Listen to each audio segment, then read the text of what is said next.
Okay. So I don't know if I just screwed up my recording or not, but let's talk about emotional regulation. Discussed this in video 3, I think, with the Swedish school board saying that there's a percentage of Swedes or people that are going to school in Swedish schools, I mean, including safe in school. So the learning is more difficult. I mean, I found this in real life, and I wrote a newsletter article that was never published, probably because you know, I'm a I'm an immigrant here in Sweden, so what do I know? So November 20th, 2021, I published it before the deadline to the newsletter. And so whoever wrote the newsletter for the Studio Förbundet, Studio Vuxenförbundet, it wasn't their priority. But I wanted to explain to them what happened. And this was written in Swedish, and this is the English version. But Ollie was trying his best to work with people that were asylum seekers from Syria.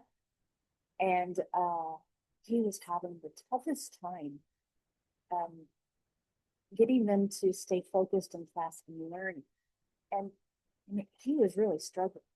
And it's not because of him, it's because of what was happening to these individuals that came to a different land from a very traumatic situation. And and everything for them was just upside down. Their whole world was upside down. And emotionally, they just weren't themselves. First of all, you can feed somebody, you can clothe somebody, but if they don't feel safe, uh, that person is not, well, that person has a harder time struggling with emotional health and behavioral health. So central nervous system delivers behaviors, and central nervous system is responsible for neural entrainment, which it comes from physical entrainment. So I said to Ollie, I said, Ollie, uh, can I come in and do some stress reduction classes? And he was more than willing to have me do that. So I did that with my friend Annette, and I did that with Ollie, and I came. I can't say it was success. It wasn't. Um, I was even speaking English, but maybe I explained it incorrectly. But the thing is, our body learns balance, coordination, and stability through touch. This is the proprioception part of Schellenberger and Williams model. And these touch sensors are all over the body and the skin and are deeper layers surrounding the organs, membranes, and muscles, proprioception and interoception.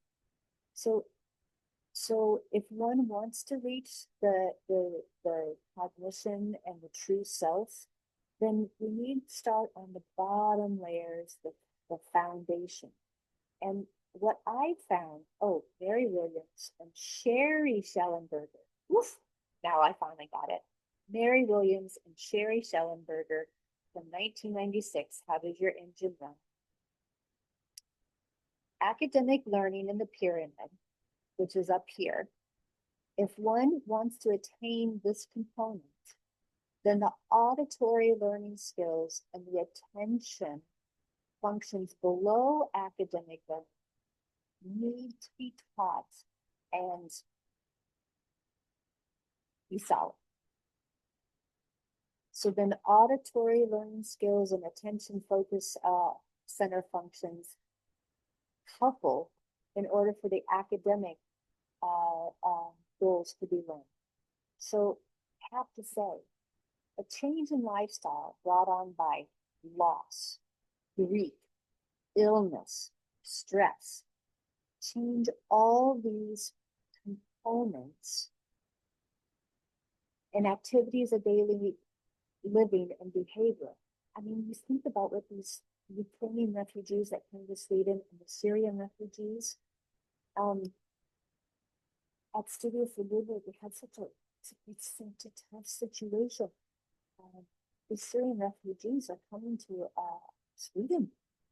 Sweden took in 10% of the whole population, over 1 million refugees all at once, and said, "Here, come assimilate and learn our language, and we'll give you shelter, and we'll give you food, and we'll make sure that you have a little bit of money and health care." But no one felt safe because they just came from an area that was upside down.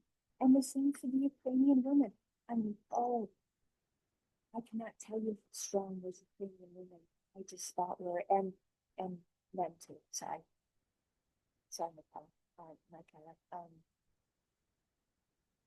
they're just beautiful people, and they didn't deserve it. They didn't deserve it at all. But they're here in Sweden trying to make the best of it and trying to live, and also trying. And they've done great. So on we go.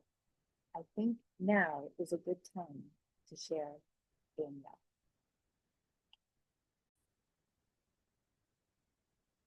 Okay, looks that I only have a little bit of time to share with you about Danielle, and that's not enough. So what I'm going to say is with this particular scientist about genes was chatting on the TED stage. He said, ethically, our problem is we cannot administer child adversity in a random way to find out if they have bad genes. So geneticists will try to tell you that poor people are poor because their genes make them poor. Epigeneticists will tell you poor people are in a bad environment or an impoverished environment. That creates a phenotype, that property. The thing is, we say certain things, but this one is going to be very hard to prove. But I can tell you, Danielle had absolutely no giving. And this particular TED Talk, which I put in the show notes, was discussing, he was discussing his friend that researched mouse pups and how mouse pups were groomed by their mom, licking, which is physical and training. It's actually like slow Francis McDormand.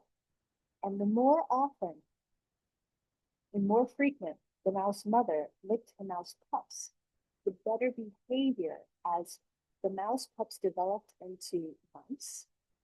Their adult behavior was more even, more emotional regulation, less anxiety, less fear because of that grooming, because of that physical entrainment, and their brains developed better. And we have this book here. I don't have it with me, but I'll show it to you. It's Human Haptic Perception, edited by Martin Grunwald from Germany. And body care is showering, scrubbing your hair, washing your body. All of that stuff is how we do is giving our bodies information. So mouse pups groomed by a mouse mom, mouse pups groomed by a mouse mom, mouse pups are more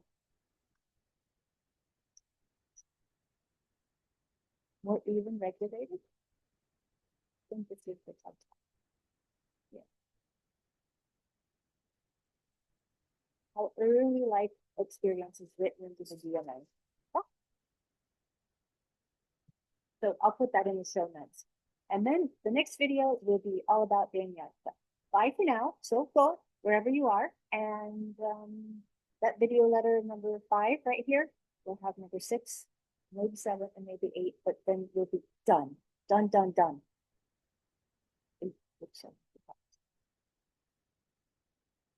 Bye for now.